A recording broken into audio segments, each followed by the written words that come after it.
പേര് ലിസി. ഞാൻ ചമ്പക്കൊട്ടുനിന്ന് വരുന്നു. പിന്നെ സാൽമയും രോമചേച്ചിയും പറഞ്ഞാൽ ഞാനിവിടെ ധ്യാനത്തിന് വന്നപ്പോൾ എനിക്ക് ധ്യാനം കൂടി. അപ്പോൾ അതിനകത്ത് എനിക്ക് പല പ്രാവശ്യവും എനിക്ക് ആദ്യം വന്നപ്പോഴൊക്കെ എന്നും അനുഭവപ്പെട്ടില്ല. എനിക്ക് പേടിയായിരുന്നു എല്ലാവരും ഇങ്ങനെ വീഴുന്ന കണ്ടപ്പോൾ. അപ്പം ഞാൻ ഓർത്തു ഇനി പിറ്റേ മാസം മുതൽ വരുന്നില്ല, ഉള്ളിലൊരു വല്ലാത്ത പേടി. അപ്പോൾ എങ്ങനെ തുതിക്കുമ്പോഴൊക്കെ ഞാൻ പറയും, എൻ്റെ മാതാവ് എന്നെ വീടിക്കല്ലേ, എന്നെ വീടിക്കല്ലേ, എനിക്ക് വേറെ എന്തെങ്കിലുമൊക്കെ അനുഗ്രഹം തരാവുള്ളെന്ന് പറയും. അന്നേരം ഇപ്പോൾ എൻ്റെ ദേഹത്ത് ഇങ്ങനെ കുളിര് പോരും, ചൂട് പോരും, പല അനുഭവങ്ങളുണ്ടാകും. ഇന്ന് വരെ വീഴിച്ചില്ല, പക്ഷെ മുട്ടുകുത്തി ഇന്ന് കഴിയുമ്പം ഈ ജിൻസ് വന്ന് നെറ്റിയെ പിടിക്കുമ്പോഴാണ് ഞാൻ പിടച്ച് വീഴും. അങ്ങനെ ആദ്യമൊക്കെ വീണുകൊണ്ട് ഇപ്പോൾ ആ പേടിയൊന്നുമില്ല, പേടി മാറി. അപ്പം ഇനിയിപ്പം ഞാൻ പറയുന്നത് എന്താണെന്ന് വെച്ചാൽ എൻ്റെ മകനെ ബഹറിന് പോയി അവൻ അവിടെ ചെന്ന് കഴിഞ്ഞപ്പോൾ ആ കമ്പനിയിൽ അവിടെ നേരത്തെ നിന്നവർക്കൊന്നും സാലറി ഒന്നും കിട്ടാതെ വന്നു. വലിയ കമ്പനിയിലൊക്കെ വലിയ സമരമൊക്കെ ആയിരുന്നു. അപ്പം ഇവൻ എന്നെ വിളിച്ച് വന്നപ്പോൾ ഞാൻ പറഞ്ഞു, മോനെ അമ്മ ഇവിടെ ധ്യാനത്തിന് പോകുന്നുണ്ട്, ഇവിടുത്തെ ഒരു ഫോട്ടോ അമ്മ മേടിച്ചു തരാമെന്ന്. അങ്ങനെ ഇരുന്നപ്പം പ്രശാന്തച്ഛൻ വന്നു ഗർഭിണികൾക്ക് കൊടുക്കാൻ വേണ്ടിയിട്ട് മാതാവിൻ്റെ ഫോട്ടോ വന്നു. അപ്പോൾ ഞാനത് 2 എണ്ണം മേടിച്ചു. ഒന്ന് ഇതിന് ബഹറിന് കൊടുത്തു. ബഹറിന് കൊണ്ട് ഇവൻ കിടക്കുന്നതിൻ്റെ മേളിൽ കൊണ്ട് ഈ ഫോട്ടോ വെച്ച് കഴിഞ്ഞതിന് ശേഷം പിറ്റേ ദിവസം ആ കമ്പനി മാനേജർ അവിടെ വന്നു ഇവരുടെ കമ്പനിയിലുള്ള ജോലിക്കാരെ എല്ലാം വിളിച്ചു കൂട്ടി സമരം ഒത്തുതീർപ്പാക്കി 6 മാസം 8 മാസം നിന്ന സാലറി എല്ലാവർക്കും കൊടുക്കാൻ തുടങ്ങി. അങ്ങനെ അവർക്ക് ഒരു അനുഗ്രഹമുണ്ട്. അപ്പോൾ അവൻ പറയുന്നുണ്ട്, അമ്മ ഈ റൂമിനകത്തെല്ലാം ഭയങ്കര മണം വരുന്നുണ്ട്. അപ്പം ഞാൻ പറഞ്ഞു, മോനെ അത് മാതാവിൻ്റെ അനുഗ്രഹം മുറിയിലുണ്ട്, നിങ്ങളെ അമ്മ അനുഗ്രഹിക്കുന്നുണ്ട്. ഈ രൂപം വന്ന് വെച്ചപ്പോഴല്ലേ നിങ്ങൾക്ക് സാലറി കിട്ടിയേ, അതുകൊണ്ട് കുഴപ്പമില്ല, ഇപ്പോഴും പ്രാർത്ഥിക്കാൻ പറഞ്ഞു. അതുപോലെ തന്നെ കഴിഞ്ഞ മാസം ഇതുപോലെ എനിക്ക് 3 മക്കൾ, 2 പെണ്ണും 1 ആണും. മൂത്ത മോടെ ഹസ്ബൻഡ് കോൺട്രാക്ടർ വർക്കാണ്. അപ്പോൾ അവനെ റോഡ് വർക്ക് പൂർത്തീകരിക്കാതെ വന്നപ്പം പെട്ടെന്ന് എയ്സിയുടെ ഓർഡർ വന്നു, മാർച്ച് 5-ാം തീയതിക്കകം റോഡ് പൂർത്തീകരിച്ച് വഴി റെഡിയാക്കി കൊടുക്കണം, ഇല്ലെങ്കിൽ ഇവൻ ഇതിനു മുമ്പേ ചെയ്ത 3 വർക്കിന് 28 ലക്ഷം രൂപ നഷ്ടപ്പെടും, അവൻ്റെ കോൺട്രാക്ട് സർട്ടിഫിക്കറ്റ് നഷ്ടപ്പെടും, 13% രൂപ നമ്മൾ അങ്ങോട്ട് പിഴ അടയ്ക്കണം. അങ്ങനെ പെട്ടെന്ന് ഓർഡർ വന്നപ്പോൾ ഞാൻ ആശുപത്രിനെ വിളിച്ച് ഇങ്ങനെ പറഞ്ഞു. അപ്പം ബ്രദർ എന്നോട് പറഞ്ഞു, നന്നായിട്ട് പ്രാർത്ഥിക്കുക, റോഡ് വർക്ക് നടക്കുമെന്ന് അറിയുന്നത് അമ്മ മുട്ടിപ്പായിട്ട് പ്രാർത്ഥിക്കാൻ പറഞ്ഞു. അവൻ അത് കേട്ടോണ്ട് ഓടി എൻ്റെ അടുത്ത് വന്നു, അമ്മ ഇങ്ങനെ എനിക്കപ്പോൾ അവനോട് പറഞ്ഞു, എനിക്ക് ആത്മഹത്യ ചെയ്യാൻ തോന്നുന്നു, ഞാൻ ഇങ്ങനെ എത്ര പെട്ടെന്ന് എനിക്ക് ചെയ്യാൻ ഒക്കത്തില്ല. അപ്പോൾ അവൻ്റെ കുഞ്ഞിന് ഇങ്ങനെ മെനിഞ്ചൈറ്റിസിൻ്റെ പെട്ടെന്ന് ഒരു അസുഖം വന്നു കാരണം ഈ റോഡ് വർക്കിൻ്റെ പൈസ എടുത്ത് കുഞ്ഞിനെ ചികിത്സിക്കേണ്ടി വന്നു കാരണം അവന് കാശില്ലാതെ വന്നു. അപ്പം ഞാൻ ഓർത്തത് എൻ്റെ ഇച്ചിരി സ്വർണ്ണം ഇരിപ്പുണ്ടല്ലോ, ഞാൻ എളുപ്പം പണയം വെച്ച് അവനെ 1.25 ലക്ഷം രൂപ കൊടുത്തു. രണ്ടാമത്തെ മരുമോൻ ഖത്തറിൽ അവനെ വിളിച്ച് പറഞ്ഞപ്പോൾ അവനും കുറച്ച് രൂപ തന്നു. അപ്പോൾ ആ സമയത്താണ് ഞാൻ എൻ്റെ മോൻ്റെ ആദ്യ സാലറി വന്നപ്പോൾ അവൻ പറഞ്ഞു, അമ്മേ എൻ്റെ സാലറി ഇച്ചിരി അമ്മ ഇവിടെ ജ്ഞാനകേന്ദ്രത്തിൽ കൊടുത്തേക്കാൻ പറഞ്ഞു. അപ്പം ഞാൻ സാലിനോട് പറഞ്ഞു, സാലിമേ 5000 രൂപ ഞാൻ തരാം, സാരി മാതാവിൻ്റെ ഒരു പടം വരയ്ക്കണം, ഞാൻ തന്നേക്കാന്ന് പറഞ്ഞ് അങ്ങനെ കൊടുത്തു.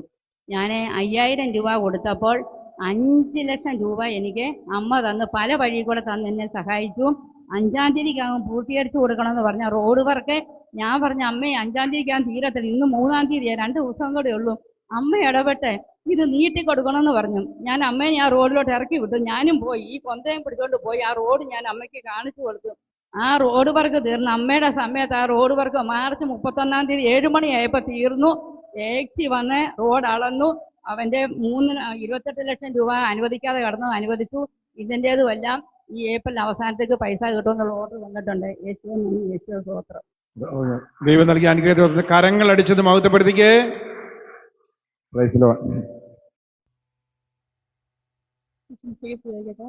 എൻ്റെ പേര് ആൻമേരി, സ്ഥലം ട്രിവാൻഡ്രം. ഇതെൻ്റെ 3-ാമത്തെ ധ്യാനമാണ്. ജനുവരിയിൽ മോളാണ് ആദ്യം, അവളുടെ ഫ്രണ്ട്സ് റെക്കമെൻഡ് ചെയ്തിട്ടാണ് അവൾ ആദ്യമായിട്ട് ഇവിടെ വരുന്നത്. അവൾ വന്ന് അവൾക്ക് കാണിച്ച് വീട്ടിൽ ധ്യാനം കഴിഞ്ഞ് വന്നപ്പോഴേക്കും ഒരു പട്ട് പിടിച്ചവരൊക്കെ കുറേ കാണിച്ചു കൂട്ടിയായിരുന്നു. അപ്പോൾ അത് കണ്ട് ഞാൻ പേടിച്ചിട്ട് അവളുടെ ഫ്രണ്ട്സിനോടൊക്കെ ചോദിച്ചിട്ട് എനിക്ക് പേടിയായി അവൾക്ക് എന്താ പറ്റിയെന്ന്. അപ്പോൾ അവരോട് ഞാൻ ചോദിച്ചു, മോളെ അവൾക്ക് കുഴപ്പമൊന്നും ഇല്ലല്ലോ എന്ന് ചോദിച്ചു. അപ്പോൾ ആദ്യം ഒന്നും പേടിക്കണ്ട, ആ ധ്യാനം കൂടി എൻ്റെ കുഴപ്പമാണ്, വേറെ ഒന്നും ഇല്ല എന്ന് പറഞ്ഞു. എന്നാലും എനിക്ക് വിശ്വാസമില്ലാഞ്ഞിട്ടാണ് ഞാൻ 2-ാമത്തെ ധ്യാനത്തിന് ഫെബ്രുവരിയിൽ ഞാൻ ഇവിടെ വന്നു. എന്താ ഇവിടെ സംഭവിക്കുന്നത് എനിക്ക് അറിയണമായിരുന്നു.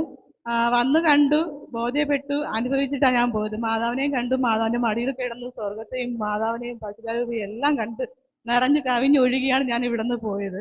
അതിനുശേഷം അന്ന് മുതൽ ശരിക്കും പറഞ്ഞാൽ ജനുവരി മാസം 2024 ഞങ്ങൾക്ക് അനുഗ്രഹിക്കപ്പെട്ട വർഷമാണ്. അന്ന് മുതൽ ഞങ്ങൾക്ക് കുടുംബത്തിലില്ലാത്ത എല്ലാ അനുഗ്രഹങ്ങളും വന്നു തുടങ്ങിയിരിക്കുകയാണ്. ആദ്യമായിട്ട് ഞങ്ങൾ വർഷങ്ങളായിട്ട്, എനിക്ക് 41 വയസ്സായി, 41 വർഷമായിട്ട് ഞങ്ങൾ വാടക വീട്ടിലാണ് ജീവിക്കുന്നത്. സ്വന്തം എന്ന് പറഞ്ഞൊരു ഭൂമിയോ ഒരു അഡ്രസ്സ് ഞങ്ങൾക്കില്ല. അപ്പോൾ അങ്ങോട്ട് ഞങ്ങൾക്ക് ഇവിടുന്ന് പോയതിൻ്റെ ബ്രദർ അന്ന് മോളോട് പറഞ്ഞു, അമ്മ പറഞ്ഞു നിന്നോട് പറയാൻ വേണ്ടിയിട്ട് 3 ദിവസത്തിനുള്ളിൽ നിനക്ക് അനുഗ്രഹം ഉണ്ടാവുള്ളൂ, സന്തോഷ വാർത്ത ഉണ്ടാവുന്നു. അതുപോലെ തന്നെ ഞങ്ങൾക്ക് ഒരു 3.5 സെന്റ് സ്ഥലം സൗജന്യമായിട്ട് തന്നെ ഒരു വലിയൊരാളുടെ മനസ്സ് കാരണം ഞങ്ങൾക്ക് സൗജന്യമായിട്ട് കിട്ടി. അപ്പോൾ ഞങ്ങൾക്ക് ഇതൊരു ഭൂമിയിൽ ഞങ്ങളും അവകാശികളായിട്ട് മാറി, ഒരു അഡ്രസ്സും ഉണ്ടായി കിട്ടി. അതിന് പറയാൻ പോയി ഒത്തിരി അനുഗ്രഹങ്ങളുണ്ട്. അതിനുശേഷം അത് ഇവിടുന്ന് ഞാൻ ധ്യാനം കഴിഞ്ഞ് പോയപ്പോൾ പിന്നെ എനിക്ക് വെറുതെ ഇരിക്കാൻ പറ്റിയില്ല. ഓടി നടന്ന് എനിക്ക് കിട്ടിയ അനുഗ്രഹങ്ങൾ എത്രത്തോളം ഞാൻ എനിക്ക് പാസ് ചെയ്യണമോ അത്രയും പാസ് ചെയ്യണമായിരുന്നു. അങ്ങനെ ഓടിക്കൊണ്ട് നടന്ന അവസരത്തിൽ പക്ഷേ ഒരു കാര്യം ചിന്തിച്ചു, 2 മക്കളാണുള്ളത്. മോള് വന്നു, ഞാനും വന്നു. അതോടൊപ്പം മോനെ കൊണ്ടുവരുന്ന ആഗ്രഹം ഉണ്ടായിരുന്നു. പക്ഷെ ഞങ്ങൾ രണ്ടുപേരും പോലെയല്ല, മോൻ എല്ലാം ഓപ്പോസിറ്റ് ആയിരുന്നു, വരത്തിലായിരുന്നു. അപ്പം 3-മത്തെ ധ്യാനം കഴിഞ്ഞ മാസം വന്നപ്പോൾ അവനെ കൊണ്ടുവരുന്ന ആഗ്രഹം ഉണ്ടായിരുന്നു, പക്ഷെ കൂടെ വന്നില്ല. ഇവിടെ വന്നപ്പോൾ ഞാൻ ബ്രദറിനൊക്കെ പറഞ്ഞു, അവൻ വന്നില്ല, വളരെ വിഷമമുണ്ടെന്ന് പറഞ്ഞു. ബ്രദർ പറഞ്ഞു, രണ്ടുപേരും പറഞ്ഞു പേടിക്കണ്ട, മാതാവ് കൊണ്ടുവരുമെന്ന് പറഞ്ഞു. പക്ഷെ പിറ്റേ ദിവസം നോക്കിയപ്പോഴേക്കും എൻ്റെ വീട് ട്രിവാൻഡ്രം വെള്ളായണിയിലാണ്. ഒറ്റയ്ക്ക് കിടക്കുമായിരുന്നു വീട്ടിൽ. പിറ്റേ ദിവസം രാവിലെ ആയപ്പോൾ, രാത്രി എന്നോട് പറഞ്ഞു ഞാൻ വരുന്നുണ്ടെന്ന് പറഞ്ഞു. രാവിലെ ആയപ്പോൾ അവൻ ഇവിടെ അയ്യമ്പസമ്മയുടെ മണ്ണിൽ നിൽക്കുകയാണ്. അവന് ട്രിവാൻഡ്രത്ത് തമ്പാനൂർ എവിടെയെന്ന് പോലും അവൻ അറിയത്തില്ല. അങ്ങനെ ചെക്കനെ മാതാവാണ് ശരിക്കും പറഞ്ഞാൽ അവിടുന്ന് ബസ് കയറ്റി ഇവിടെ കൊണ്ടുവന്ന് ഇറക്കിയത്. ട്രിവാൻഡ്രം തമ്പാനൂർ അറിയാത്ത പയ്യനെ ഈ ആലപ്പുഴ നമ്മുടെ ഈ മാതാ അയ്യമ്മസിന്റെ അമ്മയുടെ മുറ്റത്ത് ഒന്ന് കണ്ടപ്പോൾ എനിക്ക് കൈ കലക്കെ വിറക്കി വരുന്നത്, എന്ത് അത്ഭുത മാതാവേ അമ്മയെന്ന് എനിക്ക് കാണിച്ചു തന്നെന്ന് പറഞ്ഞു. ഫസ്റ്റ് ദിവസം കുഴപ്പമായിരുന്നു, പക്ഷെ പിന്നെ അങ്ങോട്ട് ഓക്കെ ആയി. ഇന്ന് അവൻ നല്ലൊരു കുട്ടിയായിട്ട് ഈശോയുടെ പൊന്നുമകനായിട്ട് ഇന്നിവിടെ ഈ ഹോളത്തിൽ ഇരിപ്പുണ്ട്. അവൻ ഇന്നും വന്നിട്ടുണ്ട് എന്നോടൊപ്പം. അപ്പൊ 2 മക്കൾ എനിക്ക് ദൈവം അനുഗ്രഹിച്ച് തന്നിരിക്കുകയാണ്. അതുപോലെ തന്നെയാണ് ഇതിനിടയ്ക്ക് ഞാൻ ഓടി നടക്കുന്ന ഇടയ്ക്ക് വെച്ചിട്ട് എനിക്ക് തീരെ വയ്യാണ്ടായി. അപ്പം മോള് കോട്ടയത്ത് OIT പഠിക്കുവാണ്. ഒരു ദിവസം വിളിച്ചിട്ട് എന്നോട് പറഞ്ഞു ഞാൻ വരുവാണെന്ന് പറഞ്ഞു. പക്ഷേ എപ്പോഴും എനിക്ക് ഒരു 2 വീലർ ഉണ്ട്, ഞാനാണ് പോയി എടുത്തിട്ട് വരാറുണ്ടായിരുന്നത്. പക്ഷെ അന്ന് എനിക്ക് അറിയത്തില്ല, രാവിലെ ആയപ്പോൾ ഭയങ്കര കുളിരും പനിയൊക്കെ ആയിട്ട് ഞാൻ വിറച്ച് കിടക്കുവാണ്. എന്താണെന്നറിയില്ല, ഇന്നൊരു സംഭവിച്ചിട്ടില്ല. അങ്ങനെ ഭയങ്കര എനിക്ക് തല പൊട്ടി നിൽക്കാൻ പോലും പറ്റുന്നില്ല, അങ്ങനെയായിരുന്നു. അപ്പോൾ അവള് പറഞ്ഞു ഞാൻ വരുവാണ്, ഞാൻ എങ്ങനെ വരും, ഇപ്പം എന്നും ഞാൻ പോയി എടുക്കുന്നത് കൊണ്ട് തന്നെ ബസ്സിൽ അവർക്ക് വരാനുള്ള റൂട്ട് നോക്കാൻ അറിയത്തില്ല. അപ്പൊ ഞാൻ എനിക്ക് വരാൻ പറ്റില്ല, എനിക്ക് തലപ്പൊട്ടി നിൽക്കാൻ പറ്റുന്നില്ല, നീ എങ്ങനെയെങ്കിലും ബസ് കയറി വാ, ഞാൻ പറഞ്ഞു തരാമെന്ന് പറഞ്ഞിട്ട് ഞാൻ കിടന്നു. അവള് പറഞ്ഞു എനിക്ക് അറിയത്തില്ലല്ലോ വഴിയെന്ന് പറഞ്ഞു. ഞാൻ പിന്നെ എങ്ങനെയെങ്കിലും എനിക്ക് പറ്റത്തില്ല എന്ന് പറഞ്ഞു. അപ്പോൾ ബ്രദറിന്റെ കോൾ എനിക്കൊന്ന് ഉച്ചയ്ക്ക് വന്നു. ബ്രദർ ഞാൻ പറഞ്ഞു ബ്രദർ എനിക്ക് തീരെ വയ്യ, എനിക്ക് തലപോലും പൊക്കാൻ പറ്റുന്നില്ല എന്ന് പറഞ്ഞു. ബ്രദർ പറഞ്ഞ് നമുക്കൊന്ന് പ്രാർത്ഥിക്കാന്ന് പറഞ്ഞു. ബ്രദർ ഒരു കാര്യം പറഞ്ഞു, ഇത് അസുഖമാണെങ്കിൽ ചേച്ചി ഇത് പോയി ഹോസ്പിറ്റലിൽ കാണിക്കുക, ഇല്ലെങ്കിൽ ഇപ്പം വിട്ട് മാറുമെന്ന് പറഞ്ഞു. അങ്ങനെ ജമാല എടുത്ത് നെറ്റിൽ വെച്ച് ബ്രദർ പ്രാർത്ഥിച്ചു തുടങ്ങി. ഒരു 2 നിമിഷം പോലും ആയില്ല, അപ്പോഴേക്ക് ഈ തണുത്ത് വരച്ച് എൻ്റെ ശരീരമൊക്കെ അങ്ങ് വെട്ടി വിയർത്ത് അങ്ങ് വന്നു. പിന്നെ ഒരു അല്പനേരം കഴിഞ്ഞപ്പോഴേക്കും ബ്രദറിന്റെ കോൾ കഴിഞ്ഞു, അഭിഷേകം കഴിഞ്ഞ് ഞാൻ എഴുന്നേറ്റപ്പോൾ ഞാൻ ഓക്കെ ആയി. ഞാനെന്നിട്ട് ഇവിടെ വിളിച്ചു പറഞ്ഞു നീ എവിടെ എത്തി? ഞാൻ തമ്പാനൂര് ട്രെയിൻ കൊണ്ട് ഇറക്കിയതേ ഉള്ളൂ. ഞാൻ അവിടെ നിൽക്കും, ഞാൻ അതേ വരുന്നു എന്ന് പറഞ്ഞു. ഞാൻ വണ്ടി എടുത്ത് ആ സ്പോട്ടിൽ തന്നെ പോയി അവളെ വിളിച്ചിട്ട് വരിക. അപ്പോൾ അവൾ ഇത്ര നേരം വയ്യാണ്ട് സംസാരിച്ച അമ്മ എങ്ങനെയാ വന്നത്? ഞാൻ ബ്രദറിന്റെ കോൾ ഉണ്ടായിരുന്നു, ബ്രദറിനെ പ്രാർത്ഥിച്ച്. അപ്പോൾ അവർക്ക് വിശ്വസിക്കാൻ പറ്റിയില്ല, എനിക്ക് പോലും വിശ്വസിക്കാൻ പറ്റില്ല. ഞാൻ അങ്ങനെ അട്ട ചുരുണ്ടപ്പോൾ ഇങ്ങനെ കിടക്കുമോ, തണുത്ത് കാലത്ത് 2-3 സീറ്റൊക്കെ മൂടിയിട്ട്. ഞാനാണ് ആ സ്പോട്ടിൽ എഴുന്നേറ്റ് പോയി, ഒത്തിരി ദൂരം കൊണ്ട് എനിക്ക്, ഞാൻ വണ്ടിയിൽ പോയി എടുത്ത് മോളെ കൊണ്ടുവന്നത്. ഇത് മാത്രമല്ല, പറയാനും ഒത്തിരി അനുഗ്രഹങ്ങൾ. ഇടയ്ക്ക് 2 ആക്സിഡന്റ് ഒക്കെ ഉണ്ടായി, പക്ഷെ ഒരു മുറിവ് ബ്ലഡ് പോലും പോകാണ്ട് എൻ്റെ അമ്മ എന്നെ കാത്തു പരിപാലിച്ചു എന്നുള്ളതാണ്.